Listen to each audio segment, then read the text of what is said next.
भूर्भुवः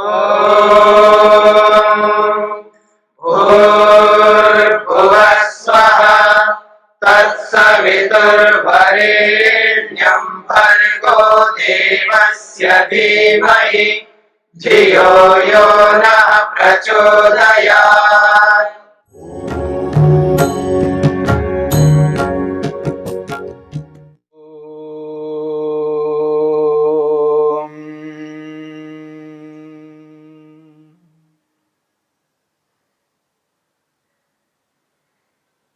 साधन पाद को लेकर के हम विचार कर रहे हैं।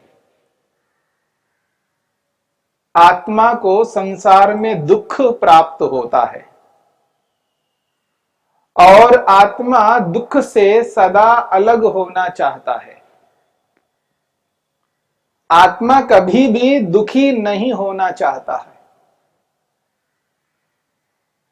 पर इसके लिए आत्मा को यह समझना होगा कि दुख क्या है और उस दुख का कारण क्या है। और उस दुख को दूर करके आत्मा चाह अभिलाषा किसकी करती है? सुख को आत्मा चाहती है, दुख को प्राप्त करना कभी नहीं चाहती। तो दुख को समझना और उस दुख के कारण को समझना, सुख को समझना, उस सुख के कारण को समझना। दुख दुख का कारण, सुख सुख का कारण। साधन पाद में महर्षि पतंजलि ने इन 4 कारणों को लेकर के बताया है। दुख दुख का कारण, सुख सुख का कारण, हेय हेय हेतु, हान हानोपाय। उदाहरण से महर्षि ने समझाया है। जिस प्रकार चिकित्सा शास्त्र 4 विषयों से परिपूर्ण होता है, रोग रोग का कारण, स्वास्थ्य और स्वास्थ्य का कारण, ऐसे ही योग शास्त्र, जिस योग शास्त्र को लेकर के हम विचार कर रहे हैं, ये जो योग शास्त्र है, इस योग शास्त्र में भी 4 विषय बताए गए हैं। दुख दुख का कारण, हेय हेय हेतु। हेय कहते हैं त्याग करने योग्य दुख को, हेय हेतु उस दुख का कारण, हान यानी सुख, हानोपाय उस सुख का कारण। महर्षि पतंजलि ने स्पष्ट किया है, संसार दुख का कारण है। इस संसार में आना ही दुख का कारण है। यह संसार ही दुख रूप है और इस दुख का जो कारण है, आत्मा का संसार में आना, अर्थात आत्मा का शरीर के साथ संयुक्त होना, आत्मा का इस संपूर्ण दृश्य संसार के साथ जुड़ जाना, यह दुख का कारण है। दृष्टा आत्मा और दृश्य ये संसार, इन दोनों का जो संयोग है, यही दुख का कारण है। अब दृष्टा और दृश्य, दृष्टा आत्मा, दृश्य ये संसार, इन दोनों को समझना आत्मा का कर्तव्य है। इसलिए महर्षि ने दृश्य को समझाने का प्रयास किया। 18वें सूत्र में और 19वें सूत्र में दृश्य के स्वरूप को स्पष्ट किया है। दृश्य क्या होता है और उस दृश्य के भेद कितने प्रकार के हैं। दृश्य के स्वरूप को और दृश्य के भेद को 18वें और 19वें सूत्र में स्पष्ट किया है। अब दृष्टा को समझना है, दृष्टा के स्वरूप को समझना है, दृष्टा क्या है, उसका क्या स्वरूप है, यानी आत्मा, उस आत्मा के स्वरूप को अनुभव करना है। इसलिए महर्षि वेदव्यास ने 20वें सूत्र की भूमिका के रूप में स्पष्ट करते हैं, व्याख्यातम दृश्यम, व्याख्यातम दृश्यम अथ द्रष्टुः स्वरूप अवधारणार्थम इदम आरभ्यते। व्याख्यातम दृश्यम, 18वें और 19वें सूत्र में दृश्य की व्याख्या कर दी है, दृश्य के बारे में स्पष्ट किया है, उसके स्वरूप को, उसके भेदों को यथार्थ रूप में अवगत कराया है। व्याख्यातम दृश्यम, दृश्य की व्याख्या की गई है। अथ, अब द्रष्टुः स्वरूप अवधारणार्थम इदम आरभ्यते। द्रष्टुः, दृष्टा के यानी आत्मा के स्वरूप अवधारणार्थम, उसके स्वरूप का निश्चय करने के लिए इदम आरभ्यते, इस 20वें सूत्र को प्रारंभ किया जाता है। दृष्टा क्या है, उसका क्या स्वरूप है, इस बात को समझाने के लिए महर्षि पतंजलि ने 20वें सूत्र को प्रस्तुत किया है। ऋषि कहते हैं, दृष्टा दृशिमात्रः शुद्धोपि प्रत्ययानुपश्यः। यह 20वां सूत्र है। दृष्टा दृशिमात्रः शुद्धोपि प्रत्ययानुपश्यः। ये जो दृष्टा है, जिसको पुरुष कहते हैं, आत्मा कहते हैं, जीव कहते हैं, जीवात्मा कहते हैं, दृष्टा जो देखने वाला है, इसलिए कहा दृष्टा क्या है, तो कहा दृशिमात्र, वो केवल दृश्य स्वरूप है, देखने का स्वभाव है, उसमें चेतन स्वरूप वाला है, वो केवल चेतन स्वरूप है, इसलिए कहा दृश्य मात्र। एक और बात कहिए, शुद्धोपि प्रत्ययानुपश्य।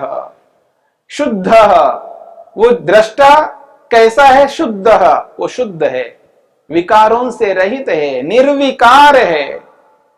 जिस प्रकार से परमपिता परमेश्वर को हम निर्विकार कहते हैं, वो विकारों से परे हैं, उस परमपिता परमेश्वर में किसी भी प्रकार का कोई विकार नहीं होता। ठीक इसी प्रकार से हम आत्माएं, आत्मा में भी किसी भी प्रकार का कोई विकार उत्पन्न नहीं हो सकता। शुद्ध, वो शुद्ध है, निर्विकार है, शुद्ध होता हुआ भी प्रत्यय अनुपश्य, प्रत्ययानुपश्य, जो प्रत्यय यानी ज्ञान, प्रत्यय का अभिप्राय है ज्ञान, जो भी ज्ञान मन में आता है, जो अनुभूति, जो अनुभव मन में उपस्थित होता है, जो भी जानकारी मन में आता है, उस मन में आए हुए उस ज्ञान को, उस प्रत्यय को अनुपश्य, देखने वाला होता है। मन में आए हुए रूप, रस, गंध, स्पर्श, शब्द, इन विषयों से संबंधित जो भी वृत्ति है, जो भी ज्ञान है, उसको अनुपश्य, ये दृष्टा आत्मा केवल देखता है। वो प्रत्यय, वो अनुभूति, वो ज्ञान आत्मा में प्रवेश नहीं कर सकता। केवल मन में आए हुए उस प्रत्यय को, उस ज्ञान को अनुपश्य, देखने वाला होता है। इसलिए कहा दृष्टा है, वो देखने वाला है, स्वयं कुछ नहीं करता आत्मा, केवल देखता है। क्रिया तो मन करता है, क्रिया तो इंद्रियां करती हैं, क्रिया तो अहंकार करता है, क्रिया तो बुद्धि करती है, आत्मा तो निष्क्रिय है, जो पीछे बताया है। इसलिए आत्मा दृष्टा है, केवल देखने वाला है। जो कुछ भी आता है वो सब कुछ मन में आता है, चाहे वो रूप हो, रस हो, गंध हो, स्पर्श हो, शब्द हो, जो आता है वो केवल मन तक ही सीमित होता है। मन में आए हुए उस प्रत्यय को, उस अनुभूति को बस देखने वाला होता है, दृष्टा है। दृष्टा दृश्य मात्र केवल देखने स्वरूप वाला है, केवल चेतन स्वरूप है, शुद्ध निर्विकार है। प्रत्यय अनुपश्य, मन में आए हुए उस प्रत्यय को, उस ज्ञान को अनुपश्य, देखने मात्र स्वरूप वाला है, देखने वाला है। ये दृष्टा का स्वरूप है। इस सूत्र की व्याख्या करते हुए महर्षि वेदव्यास ने स्पष्ट किया है। वो कहते हैं ये जो दृष्टा है, इस दृष्टा के लिए महर्षि पतंजलि ने दृश्य मात्र इस शब्द का प्रयोग किया है। दृष्टा दृश्य मात्र। महर्षि वेदव्यास स्पष्ट करते हैं ये जो दृश्य मात्र, ये जो शब्द का प्रयोग हुआ है, दृश्य मात्र इति दृक्शक्तिरेव। दृश्य मात्र इति, ये जो दृश्य मात्र का जो प्रयोग किया है, दृश्य मात्र का अभिप्राय क्या है, इसका अर्थ क्या है? तो वो कहते हैं दृक्शक्तिरेव, देखने का स्वभाव ही है, चेतन स्वभाव है, चेतन स्वरूप है। वो केवल चेतन स्वरूप है, केवल चेतना है। विशेषण अपरामृष्ट इत्यर्थ। इस दृश्य मात्र को समझाने के लिए किसी विशेषण की अपेक्षा नहीं है। विशेषण अपरामृष्ट, विशेषण से रहित है ये दृश्य मात्र आत्मा। ये जो दृष्टा है, ये जो आत्मा है, ये विशेषण से रहित है, केवल चेतन स्वरूप है। आत्मा की चेतनता के लिए किसी विशेषण की आवश्यकता नहीं है। चेतन को समझाने के लिए कोई विशेषण नहीं चाहिए। दृक् शक्तिरेव, एव शब्द से स्पष्ट किया जा रहा है, वो केवल चेतन स्वरूप है। इसके लिए विशेषण अपरामृष्ट, किसी विशेषण की आवश्यकता नहीं है। ऐसा ये दृष्टा है। दृष्टा के स्वरूप को बताया जा रहा है। और महर्षि वेदव्यास कहते हैं सपुरुषो बुद्धे प्रतिसंवेदी। सह पुरुष, ये जो दृष्टा रूपी पुरुष है, आत्मा है, यह आत्मा बुद्धे प्रतिसंवेदी, बुद्धि से अनुभव करने वाला है, अर्थात मन से अनुभव करने वाला है। यहां पर बुद्धि मन के लिए है। बुद्धे प्रतिसंवेदी, वो बुद्धि से वो अनुभव करता है, बुद्धि को वो देखता है, यानी मन को देखता है, मन से अनुभव करता है। मन में आए हुए उस प्रत्यय को बस देखने वाला है।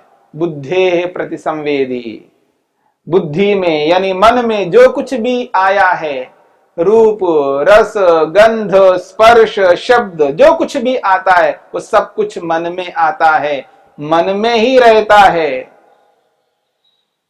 पर मन में रहने वाले उस अनुभव को आत्मा का कहा जाता है। क्यों? सही तत्फलस्य भोक्ता इति, हमने पीछे अनुभव किया है। रहता तो सब कुछ मन में, लेकिन कहा जाता है आत्मा को, क्योंकि उसके फल को भोगने वाला आत्मा है। चाहे बंध का अनुभव हो, चाहे मुक्ति मोक्ष का अनुभव हो, अनुभव मात्र, अनुभूति मात्र, ज्ञान मात्र मन में रहता है। जो कुछ भी उत्पन्न होकर के आता है, मेरी बात को समझने का प्रयत्न करना, जो जो उत्पन्न होकर के आता है वो सब कुछ मन में रहता है, पर कहा जाता है आत्मा के लिए, क्योंकि अनुभव करने वाला, अनुभूति करने वाला आत्मा है। मन अनुभव नहीं कर सकता। मन में तो रहता है, मन लाता भी है, रखता भी है, पर अनुभव नहीं कर सकता। जैसे हम घर में बहुत सारी वस्तुओं को रखते हैं, पर घर उन वस्तुओं को अनुभव नहीं कर सकता। हां, उस घर में रहने वाली उन वस्तुओं को हम अनुभव करते हैं, क्योंकि हम आत्मा हैं। ठीक इसी प्रकार मन लाता है, नाना प्रकार के विषयों को ले आता है, नाना प्रकार के विषयों के ज्ञान को एकत्रित करता है और अपने अंदर ही रखता है, पर उसका अनुभव आत्मा करता है। इसलिए कहा जा रहा है सपुरुषः, ये जो पुरुष है, आत्मा है, बुद्धेः प्रतिसंवेदी, बुद्धि से अनुभव करने वाला होता है। फिर महर्षि वेदव्यास कहते हैं स बुद्धे न स्वरूपो न अत्यंतम विरूपयति। बुद्धि से अनुभव करता है, बुद्धि से अनुभव करता है, पर कहा जा रहा है सह, वह जो पुरुष है, बुद्धेः न स्वरूपः, वो बुद्धि के समान नहीं है, मन के समान नहीं है, मन जैसा नहीं है। और कहा न अत्यंतम विरूपः, और न ही सर्वथा उसके जैसा ना हो ऐसा भी नहीं है। अत्यंत विरूप नहीं है, सर्वथा भिन्न नहीं है। आत्मा मन के समान नहीं है और बिल्कुल सर्वथा अलग भी नहीं है। इसलिए कहा जा रहा है सह, वह आत्मा, वह पुरुष, बुद्धे न स्वरूपः, बुद्धि के समान नहीं है। फिर कहा न अत्यंतम विरूपा, सर्वथा भिन्न भी नहीं है। इस बात को समझना है, बुद्धि जैसा नहीं है, मन के समान आत्मा नहीं है। मन जड़ है पर आत्मा जड़ नहीं है, उस जैसा नहीं है, इसलिए मन के समान नहीं है। और कहा न अत्यंतम विरूपा, और सर्वथा रहित, उससे सर्वथा भिन्न भी नहीं है। कुछ तो मिलता जुलता है, सत्ता तो मिलती है, मन की सत्ता है, आत्मा की भी सत्ता है, इतना तो मिलता जुलता है, सर्वथा भिन्न नहीं है। इसलिए कहा जा रहा है स बुद्धे न स्वरूपः, वो बुद्धि के समान, मन के समान नहीं है। न अत्यंतम विरूपा, न सर्वथा भिन्न है। इस बात को समझना है।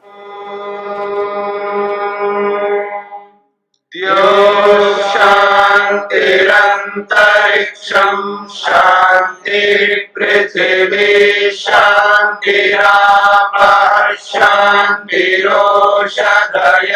शांतिः वनस्पतयः शांतिर्विश्वे देवाः शांतिर्ब्रह्म शांति सर्वं शांति शांतिरेव शांति क्षमा शांतिरेधि।